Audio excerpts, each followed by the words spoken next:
Hello ji, class kindly mark your attendance in chat session.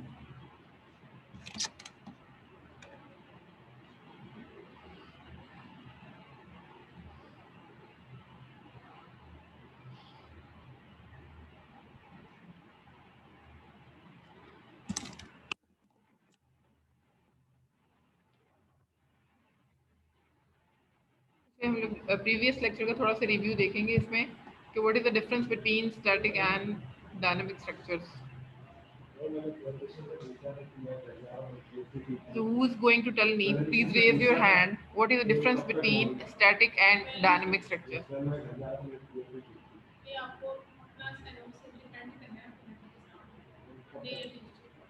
Yes, Muneeb, 18. 18 registration, Mohammed Muneeb. Ma'am जो हमारे पास static होता है वो memory less होता है और जो डायनामिक होता है उसमें मेमोरी होती है, यानी उसमें पास्ट वैल्यूज भी होती हैं, फ्यूचर भी होती हैं और प्रेजेंट की भी होती हैं, लेकिन जो हमारे पास स्टैटिक होता है तो सिर्फ प्रेजेंट की वैल्यू पे डिपेंड करती है. Okay, good. Gulfam, registration 13. Yes ma'am. जी बेटा आप बताएं. इन्होंने बताया कि मेमोरी एंड मेमोरी लेस. अब इस इन वर्ड्स का क्या मीनिंग है? What is the meaning of memory with memory और मेमोरी लेस? मैम इसका मतलब है जो ना स्टैटिक होता है उसमें जो आउटपुट होती है ना प्रेजेंट आउटपुट, वो प्रेजेंट वैल्यू ऑफ इनपुट पे डिपेंड करती है स्टैटिक में. और जो डायनामिक है उसमें जो आउटपुट होती है वो फ्यूचर और पास्ट दोनों पर डिपेंड करती है. ओके गुड, ठीक है. और जो बाकी लोग हैं क्लास में 46 मोहम्मद उमैर. Yes ma'am. जी लेक्चर आपने रेज हैंड नहीं किया अपना, तो बताएं लेक्चर नहीं लिया आपने? यार मैंने पहले किया था फिर लोअर कर लिया था. जी क्या कह रहे हैं? मैम पहले मैंने हैंड रेज किया था फिर लोअर कर लिया था, मैंने लिया लेक्चर, आप सुन लें. Okay okay. अच्छा बताएं what is the meaning of memory and memory less? Ma'am memory less static के लिए यूज हुआ था और मेमोरी डायनामिक के लिए यूज हुआ था. मेमोरी लेस में हम कहते थे कि उसके पास जो प्रेजेंट आउटपुट है वो प्रेजेंट इनपुट पर डिपेंड है, मतलब पास्ट और फ्यूचर की कोई वैल्यू नहीं है. और मेमोरी में उसमें पास्ट और फ्यूचर भी ऐड हो जाता है. ये मैम. ओके. अच्छा who is going to tell me कि किसी भी सिस्टम के डिज़ाइन के लिए हम किस प्रॉपर्टीज के साथ जाएंगे? मतलब कैरेक्टरिस्टिक्स जो हैं वो डायनेमिक कैरेक्टरिस्टिक्स हमें चाहिए या उसके स्टैटिक कैरेक्टरिस्टिक्स चाहिए? मैम मैं बताऊं? नहीं अब मैं आप किसी और से पूछती हूँ. जी I think so 68 Mohammad Yusuf. Yes ma'am. जी बेटा. मैडम हम डायनामिक्स कैरेक्टरिस्टिक के साथ जाएंगे. ठीक है. क्यों जाना चाहिए हमें डायनेमिक के साथ? मैडम ये उसमें मैडम पास्ट और फ्यूचर की मैडम सारी वैल्यूज होती हैं, आप ये इनपुट और बताएंगे आउटपुट होती हैं कि सिस्टम और के इसमें जितने हम भी. मैडम जी जी. अच्छा ठीक है. इसमें लेकिन आप अगर इसको एक्सप्लेन करेंगे तो ऐसे करेंगे कि सिस्टम की जो प्रॉपर्टीज़ हैं उसमें जितने भी वेरिएबल्स हैं उस पर कितने वेरिएबल अफेक्ट कर रहे हैं और उसके इनपुट और आउटपुट का रिलेशनशिप क्या है. तो सारे सिस्टम को मॉडल करने के लिए हमारे पास क्या है, इसमें उसकी डायनेमिक कैरेक्टरिस्टिक्स चाहिए होती हैं. ठीक है. चलिए शाबाश. हाँ जी 31 शहीद.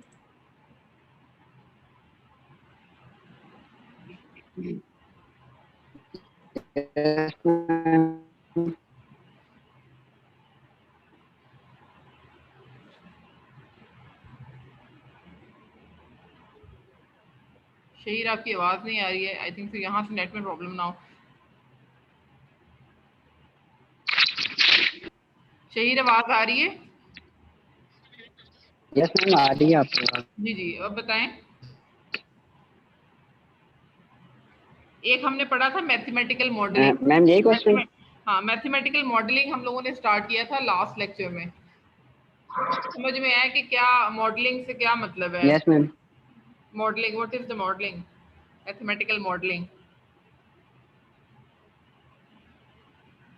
मैम मॉडल मतलब मैम हमने अगर किसी चीज को बनाना है जैसे हमें कोई प्रोजेक्ट बनाना है तो पहले हम उसको मॉडल बनाते हैं, इम्प्लीमेंटेशन ऑफ सिस्टम, और उसमें जो इम्प्लीमेंटेशन होते हैं तो उसके बाद हम उसको मॉडलिंग कहते हैं, और उसके बाद हम एनालिसिस करते हैं। उसमें जो सिस्टम मैम मैथड मॉडलिंग होती है ma'am, for example ma'am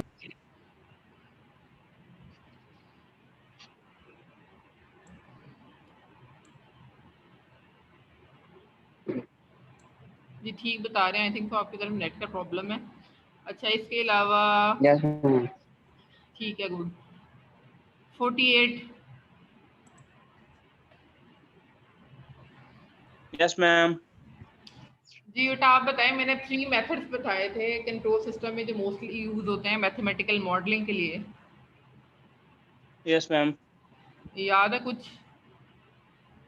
ma'am mathematical modelling में सबसे पहले हम जो है उसका इंट्रोडक्शन करते हैं, मतलब लिटरेचर रिव्यू करते हैं उसका, और उसका हम पेपर वर्क करते हैं कि वो किस तरह ऑपरेट होगा, और उसके बाद हम वो पेपर वर्क करते हैं और सिस्टम का मॉडल को मालूम करते हैं कि या इसका वो क्या कितना एफिशिएंट होगा, और जो सराउंडिंग में इसका मतलब इसमें जो वर्क करेगा, और इसमें जो मतलब जिस तरह हमने एक एसी लेना है तो उसके लिए हम वो सारा एक क्लोज कंट्रोल सिस्टम बनाएंगे कि बाहर से तो कोई नहीं उस पर वर्क कर रहा, तो मैम ये सारा कुछ इसमें होगा।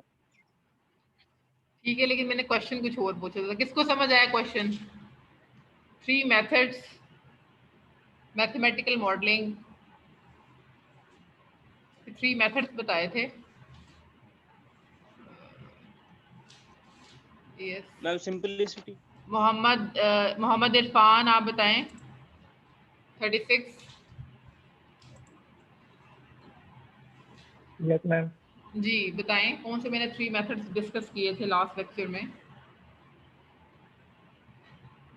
मैं डिफरेंशियल इक्वेशन, ट्रांसफर फंक्शन और स्टेट स्पेस रिप्रेजेंटेशन। शाबाश, ठीक है, गुड। ठीक है, लास्ट लेक्चर में हम लोगों ने लिया था introduction about chapter number 2, that is the introduction to mathematical modelling. उसमें हम लोगों ने ये डिस्कस किया था कि किसी भी सिस्टम को प्रैक्टिकली इम्प्लीमेंटेशन से पहले हम लोग क्या करेंगे, उसका एक मॉडल प्रिपेयर करते हैं, और उसको उस मॉडल के लिए हमें क्या चाहिए होता है, उसको एनालाइज करने के लिए उसकी पूरी इनपुट और आउटपुट वेरिएबल्स को देखने के लिए कि उनका आपस में क्या रिलेशनशिप है और वो किस तरह से एक दूसरे के साथ इंटरकनेक्टेड है। उसके लिए हम उस डिफरेंट सेट ऑफ इक्वेशंस को ड्राइव करते हैं, जिसमें हमारे पास जिनको यूज़ करते हैं दैट इज कॉल्ड एज, अगर हम लोग कन्वेंशनल कंट्रोल थ्योरी की बात करें तो उसमें हम लोग यूज़ करते हैं डिफरेंशियल इक्वेशंस। तो जितनी भी डिफरेंशियल इक्वेशंस हैं वो हमें क्या बता रही होती हैं, that is the relationship between input and output. ठीक है, कि आउटपुट जो है ये इनपुट की कौन सी वैल्यू के साथ कनेक्टेड है, प्रेजेंट के साथ है, फ्यूचर के साथ है, ये पास्ट वैल्यू के साथ कनेक्टेड है। ठीक है, तो सिस्टम को इम्प्लीमेंट करने से पहले ये जो प्रोसेस है ना मॉडलिंग का, ये डिजाइनिंग से भी पहले होता है। ठीक है, उससे पहले हमने एक मॉडल प्रिपेयर करना है और उसके लिए हम लोगों ने सेट ऑफ इक्वेशंस को देखना है, और इसके लिए 3 मेथड्स मैंने आप लोगों को बताया था, that is the differential equations, number 2 is transfer function method, and 3 state space analysis. ठीक है, अब ये किस पे डिपेंड करेगा, ये हमारी जो एप्लीकेशन है, फॉर एग्जांपल अगर हमें ऑप्टिमल कंट्रोल एप्लीकेशन के लिए यूज़ करना है, जहाँ पे हमें ऑप्टिमल ऑपरेशन चाहिए, ऑप्टिमल परफॉर्मेंस चाहिए कंट्रोल सिस्टम की, मतलब ये कि एरर कम से कम हो, तो उस ऑप्टिमल पॉइंट को अचीव करने के लिए हम क्या यूज़ करेंगे, उसमें नॉर्मली हम लोग स्टेट स्पेस के साथ जाएंगे।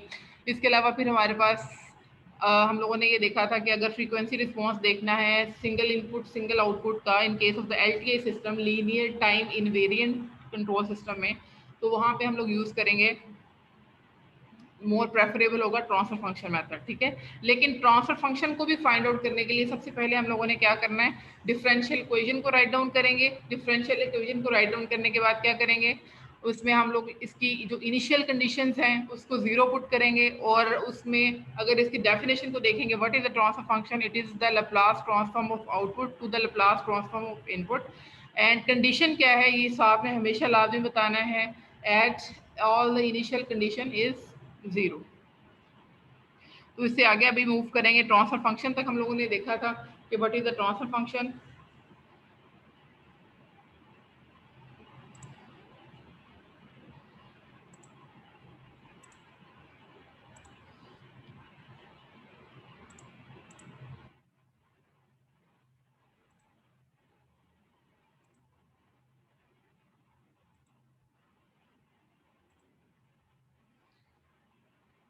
Okay, now the second lecture is about first of all the introduction of mathematical modeling and जो उसके बाद next topic हमारा इसमें main topic है that is the introduction to block diagram.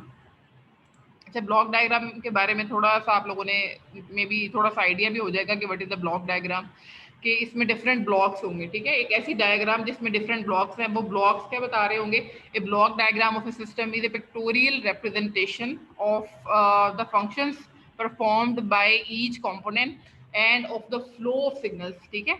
हम लोगों ने जब कंट्रोल सिस्टम को स्टडी किया, इसकी बेसिक्स को स्टडी किया, तो सबसे पहले हम लोगों ने देखा व्हाट इज द सिस्टम।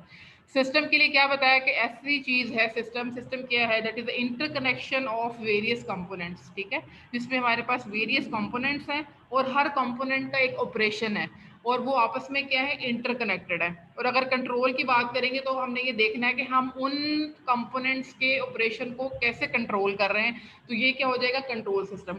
अब उसी एक फॉर एग्जांपल एक सिस्टम है, उसी को आप लोगों ने रिप्रेजेंट करना है उसकी एक डायग्राम की फॉर्म में, तो हम लोग क्या करेंगे, वो सारे के सारे जितने भी हमारे एलिमेंट्स हैं, कंपोनेंट्स हैं जो कि आपस में इंटरकनेक्टेड हैं, उन कंपोनेंट्स को हम लोग क्या करेंगे, उनके फंक्शन को, ठीक है, फंक्शन जो वो परफॉर्म कर रहे हैं उसका एक एक ब्लॉक बना देंगे कि ये वाला जो है आपके पास फॉर एग्जांपल एक प्लांट है, उसका क्या फंक्शन है वो लिख देंगे।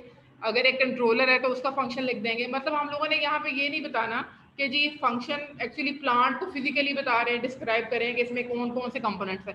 जब मैं कंपोनेंट्स की बात कर रही हूँ तो इसका हरगिज़ ये मतलब नहीं है कि मैं ये बता रही हूँ कि प्लांट्स में ये वाली ट्यूब्स इनलेट हो रही हैं, आउटलेट कितने हैं, वाल्व्स कितने हैं, ये सारी चीज़ें की बात नहीं कर रही हूँ।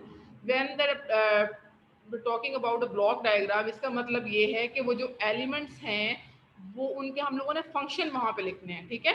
उन फंक्शंस को लिखेंगे। फंक्शंस का मतलब क्या है कि जो वो ऑपरेशन परफॉर्म कर रहे हैं, ठीक है, उन फंक्शंस को लिखने के बाद क्या करेंगे, उनको एक ब्लॉक की फॉर्म में उसको रिप्रेजेंट करेंगे और उन सारे के सारे ब्लॉक्स को आपस में कनेक्ट करेंगे। वो जो उनकी कनेक्टिविटी है वो हमें क्या बताएगी कि ये इनके दरमियान क्या फ्लो है, ऑपरेशन का फ्लो क्या है, जिसे हम लोग क्या कहते हैं, नॉर्मली सिग्नल फ्लो ग्राफ इसको हम लोग कहते हैं, ठीक है। अच्छा, अब इस ब्लॉक डायग्राम में क्या होगा, in a block diagram all system variables are linked to each other through functional blocks. The function block or simple block is a symbol for the mathematical operation on the input signal to the block that produces the output. अभी सारी जितनी भी एक description दी हुई है इसको explain करने के लिए हम लोग देखते हैं फॉर एग्जांपल लाइक दिस, ठीक है।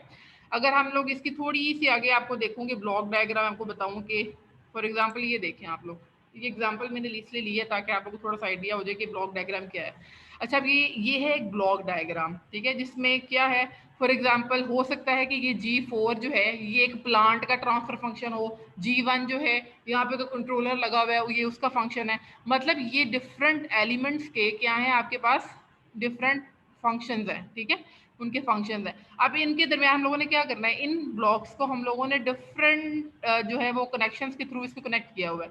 जैसे एक सर्किट होता है, अब सर्किट की परफॉर्मेंस को आप लोग कैसे देखेंगे, इलेक्ट्रिक सर्किट की परफॉर्मेंस को, कि जिसमें डिफरेंट एलिमेंट्स हैं, इलेक्ट्रिक एलिमेंट्स हैं, फॉर एग्जांपल एक रेजिस्टर है, कैपेसिटर है, इंडक्टर है, उन सबको आपस में क्या करते हैं, इंटरकनेक्ट करते हैं और फिर वहाँ पे करंट की डायरेक्शन बताते हैं कि करंट यहाँ से यहाँ फ्लो हो रहा है। इसी तरीके से हमें ये ब्लॉक ये बता रहा है कि ये यहाँ पे जा रहा है इस समिंग जंक्शन पे, फिर वहाँ से आगे जा रहा है G4 पे, फिर यहाँ से इसी के साथ इस समिंग जंक्शन से एक पॉइंट आ रहा है जो कि G2 की तरफ जा रहा है। सिमिलरली आगे जो है आपके पास G2 जो है वो यहाँ से आपके पास मूव कर रहा है, ठीक है। इसमें डिस्क्रिप्शन है। अब ये जो पाथ आपको नजर आ रहा है कि जिसमें हमारे पास ये जो लाइंस हैं और ये आपके पास ये पॉइंटेड लाइंस हैं, मतलब विद एरो हैं, तो ये हमें क्या बता रही हैं, that is the signal flow, ठीक है, कि इस सिग्नल का फ्लो क्या है। इस सिग्नल का फ्लो क्या है कि ये इस समिंग जंक्शन से जा रहा है दूसरे समिंग जंक्शन की तरफ।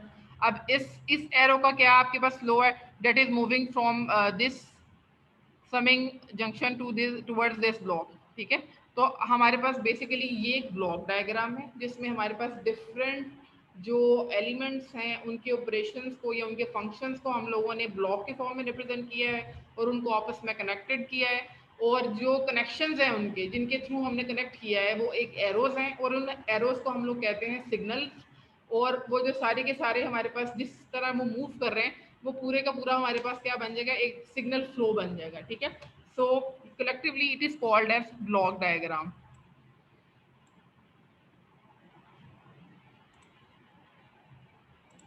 ठीक है, ब्लॉक डायग्राम के इंट्रोडक्शन में हमने ये देख लिया कि ये एक आ गया ट्रांसफर फंक्शन। फॉर एग्जांपल अगर एक ये ब्लॉक है हमारे पास, दिस इज द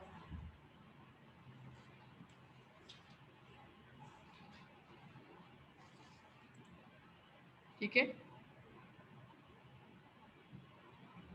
ये हमारे पास है transfer function g of s, और इसमें दो एरोज हमारे पास जा रहे हैं। एक तो ये एरो है that is moving towards this block, and this arrow is moving away from this block, ठीक है। ये इसकी डायरेक्शन को हमेशा आप लोगों ने माइंड में रखना है, that is the inward direction and that is the outward direction. और हमें पता है कि if it is going towards the block then it is called as the input, and it is if the arrow is moving away from the block then it represents the output, ठीक है। ये बहुत basic सी एक block लिया है, ठीक है। उसमें ब्लॉक में बताया कि एक ट्रांसफर फंक्शन है that is the g of s. तो ये हमारे पास क्या बता रहा है कि इसमें एक इनपुट आ रही है और एक ही आउटपुट इसमें से आउट हो रही है, ठीक है। If the arrow is inward that means that is the input, if the arrow is outward that is moving away from the transfer function block, या कोई भी ब्लॉक, जरूरी नहीं है कि वो ट्रांसफर फंक्शन का ब्लॉक हो, वो कोई भी ब्लॉक हो सकता है। तो ये क्या आपको शो करेगी। सो द बेसिक चीज क्या है, एक तो input and second thing is output, ठीक है। And such arrows are refer to as signals, ठीक है। इनको हम क्या कहेंगे, सिग्नल्स।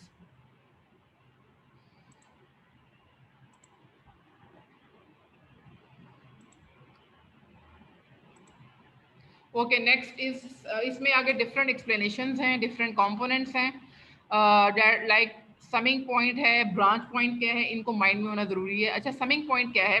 समिंग पॉइंट का मतलब ये है कि हम लोग ले रहे हैं कोई भी लाइक ये एक सर्कल है, उस सर्कल को या तो कुछ बुक्स में इसको बिल्कुल सर्कल से रिप्रेजेंट किया गया है, अब आपकी टेक्स्ट बुक में इसको रिप्रेजेंट किया गया है circle with a cross,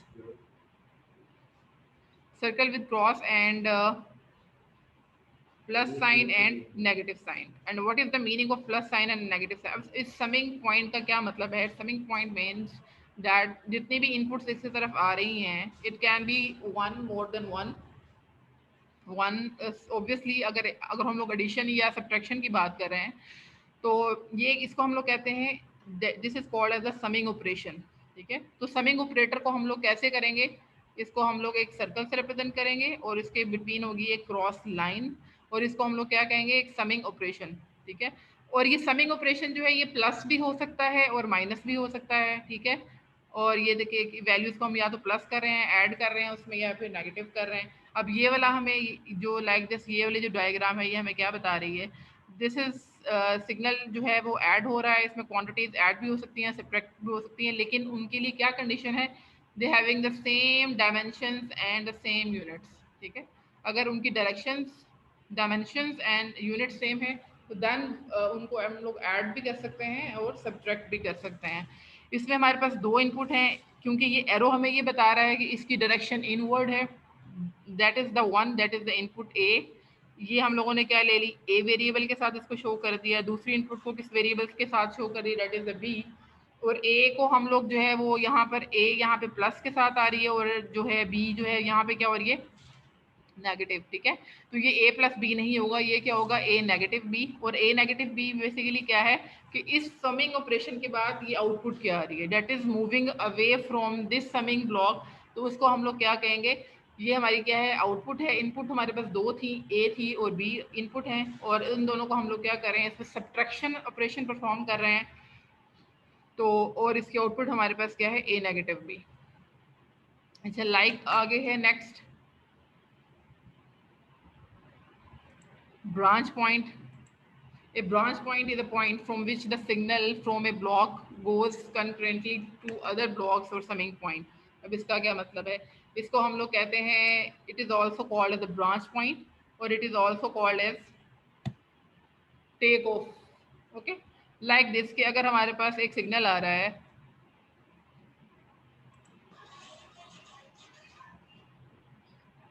this permits the signal to proceed unaltered along several different paths to several destinations.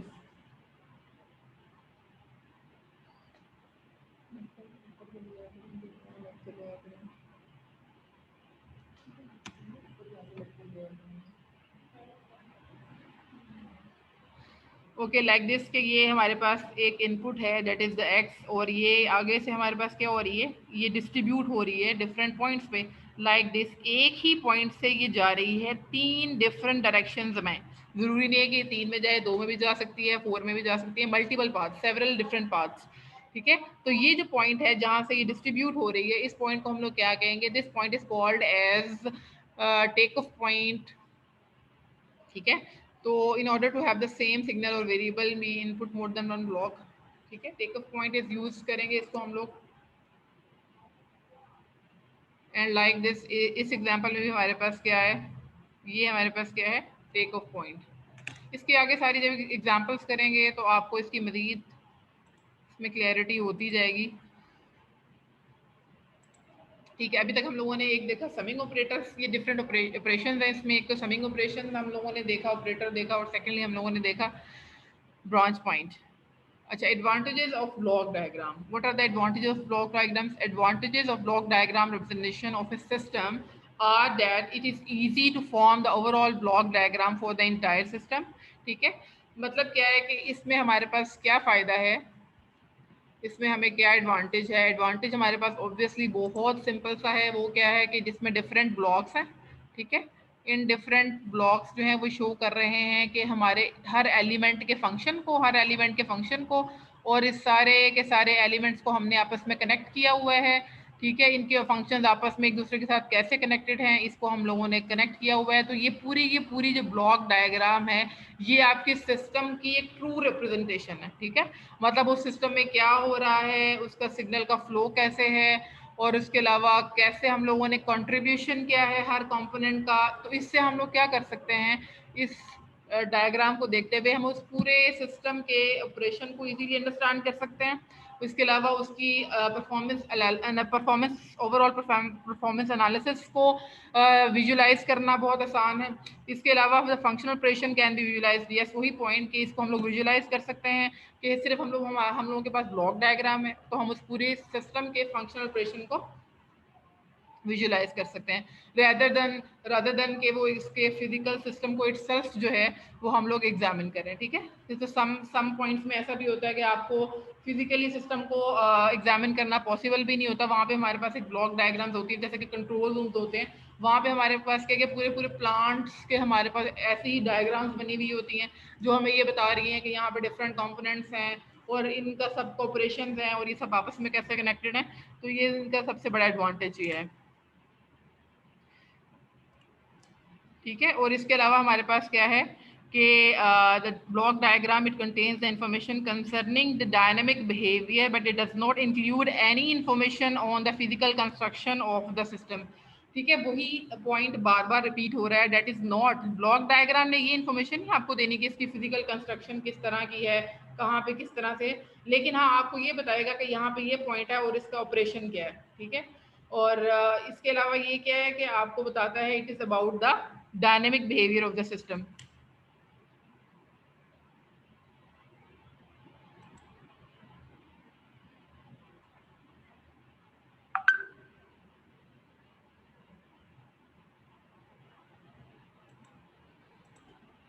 Okay, next example 1 like this, एक एग्जांपल है हमारे पास, इसको हम लोग देखते हैं कि कैसे इसको करेंगे solve. For example like x3 is equal to a1 x1 plus a2 x2 minus 5।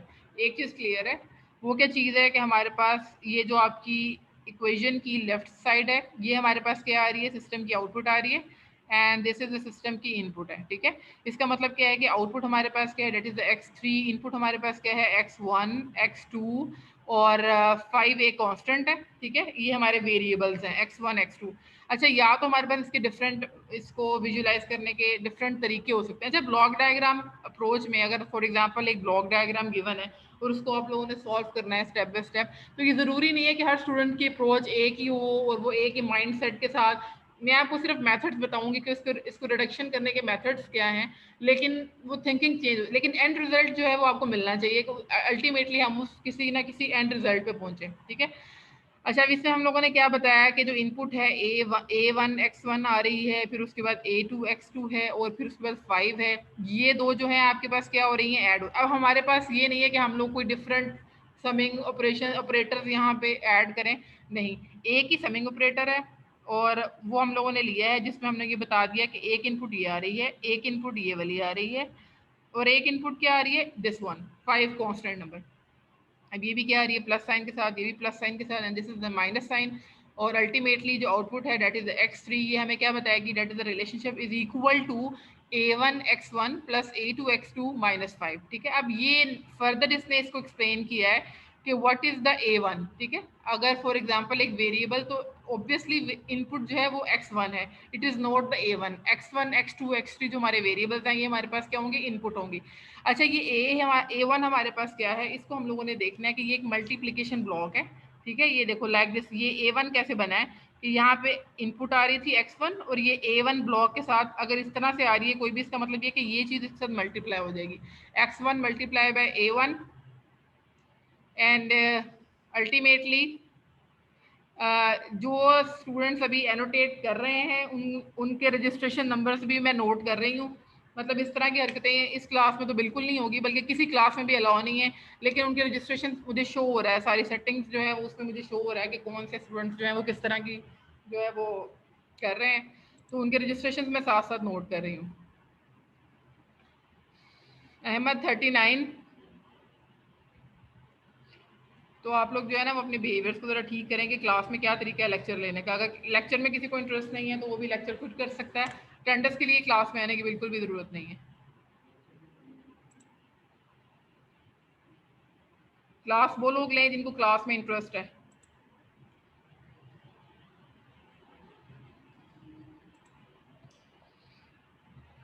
Okay, अगर इसको मज़ीद सिंप्लीफाई करें, अगर एग्जाम्पल 1 को, then example 1 is consider the following equations in which x1 x2 and x3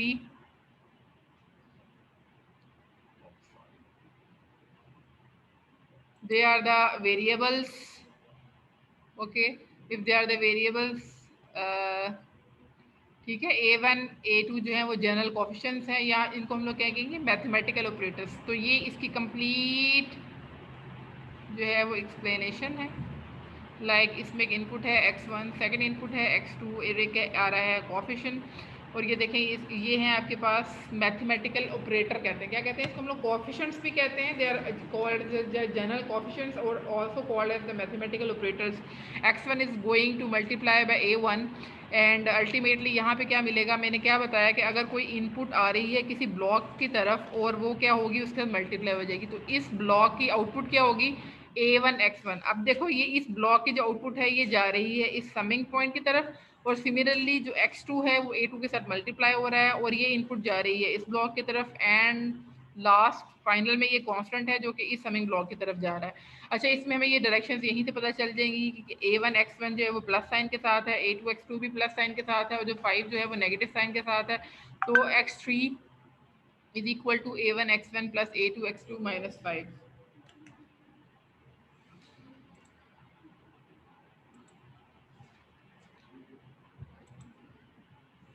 अच्छा, आगे जर्नल है example 2, consider the following equations in which x1 x2 xn तक, अगर फॉर एग्जांपल अगर हमारे पास एक कॉन्टिन्यूस है nth ऑर्डर इक्वेशन है जिसमें वेरिएबल्स जो हैं x1 से लेके x2 and so on xn minus 1 तक आ रहे हैं, और कोफिशिएंट्स जो हैं वो भी हमारे पास क्या आ रहे हैं, a1 a2 and so on xn जो है उसको हम लोग ले गए। तो इन सारे के सारे कोफिशिएंट्स को पहले तो मल्टीप्लाई करेंगे x1 को a1 ब्लॉक के साथ, और उसकी जो आउटपुट लेंगे a1 x1, उन सब को ऐड कर देंगे, तो अल्टीमेटली जो हमारे पास बनेगी nth ऑर्डर इक्वेशन वो ये आ जाएगी हमारे पास, ये वाली।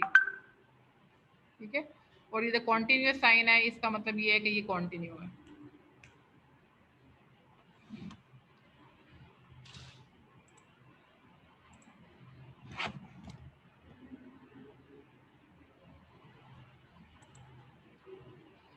Okay, draw the block diagram of following equations.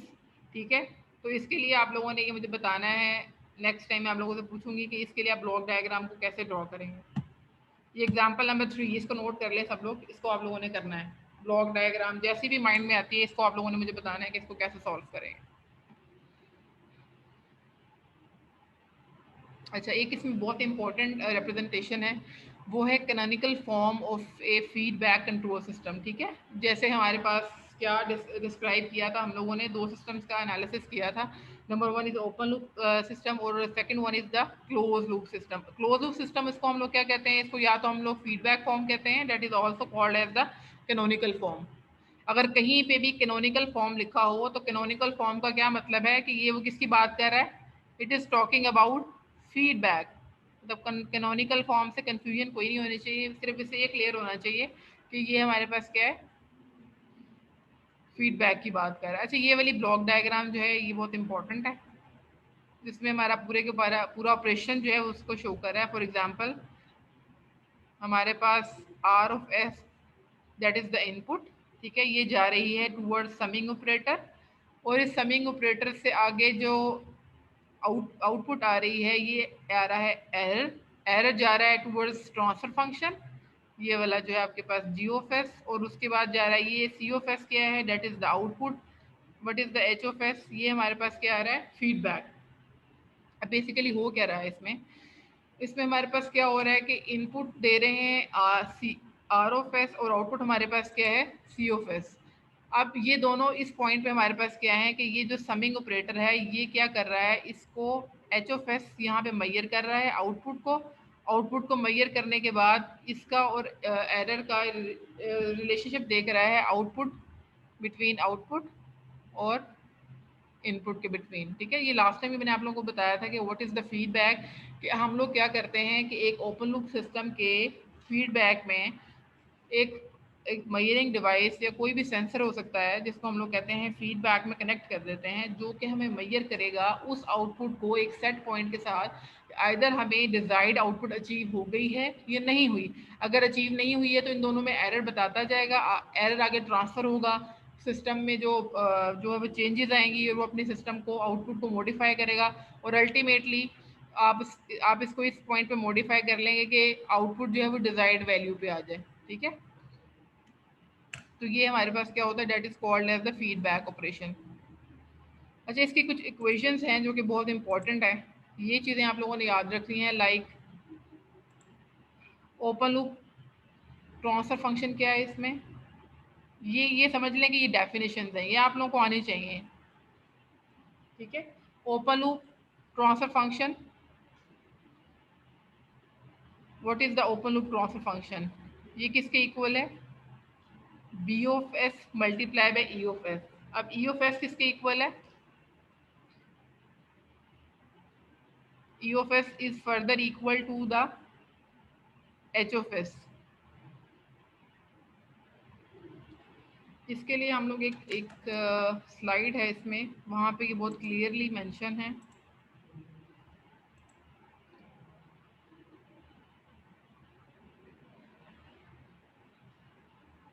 अच्छा, ये एक तो ये इसका क्लोज लूप ट्रांसफर फंक्शन है और ये इसकी डेरिवेशन है, इसको पहले देख लेते हैं हम लोग। वो जो डेफिनेशन है ना, वो एक पूरी स्लाइड है, उसमें पूरी वो मेंशन है, वो लास्ट में मैं आप लोगों को बताती हूँ कि इसको हम लोग कैसे करेंगे।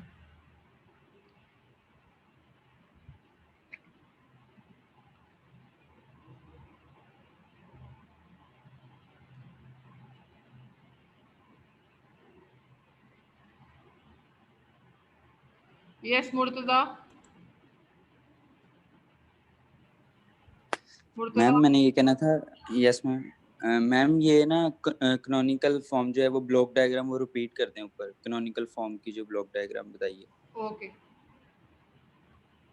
अच्छा, ये भी 2 मिनट्स का रह गया है लेक्चर भी, इसके बाद ये 40 मिनट सेशन इसका कंप्लीट हो जाएगा। फिर इसके लिए नेक्स्ट सेशन जो है वो हम लोग नेक्स्ट क्लास में करेंगे, जिसमें हम लोग आगे इसकी पूरी एग्जांपल्स भी करेंगे ब्लॉक डायग्राम की। पॉसिबल हुआ तो मैं ये वीकेंड से पहले इसको लेक्चर अपलोड कर दूंगी, ताकि आप लोग इसकी प्रैक्टिस कर लें, ब्लॉक डायग्राम के जितने भी क्वेश्चन हैं उनकी आप लोग प्रैक्टिस कर लें। अच्छा, इसके लिए हम जाते हैं बैक पे, ये वाला। अच्छा, ये देखिए, ये है इनपुट और ये है ये वाला तो फंक्शन बहुत इजी है समझना।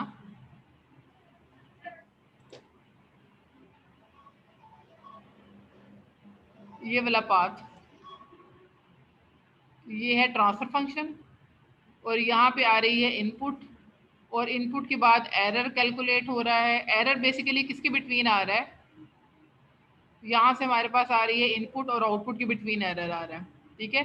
अभी ये ट्रांसफर फंक्शन है और यहाँ से आ रही है हमारे पास आउटपुट, और इस आउटपुट से आ रहा है एक फीडबैक। अभी सिर्फ इसको ना ऐसे जनरलाइज करें आप लोग, अभी इसकी एक्सप्लेनेशन अभी इसमें मैथमेटिकली सॉल्व करना ना, फिर आप लोगों को आइडिया हो जाएगा कि क्या हो रहा है। लेकिन अभी सिर्फ इसको ये देखें कि ये एक ट्रांसफर फंक्शन है और यहाँ से एक इनपुट आ रही है और एक आउटपुट है। आर ऑफ एस जो है that is the input, c of s is the output, ठीक है। इस आउटपुट को हम लोग जो है वो इस फीडबैक के साथ कनेक्ट किया हुआ है, ये फीडबैक एलिमेंट है जो कि इसको मेजर कर रहा है। और उसके बाद ये यहाँ से जो आ रही है output, it is moving toward this transfer function. हमें यही पता है ना, ये देखें कभी भी एक ऐसा सिस्टम जिसमें हमारे पास एक क्लोज लूप पाथ हो, इसको ऐसे समझ लें, जनरलाइज ऐसे समझ लें, ठीक है।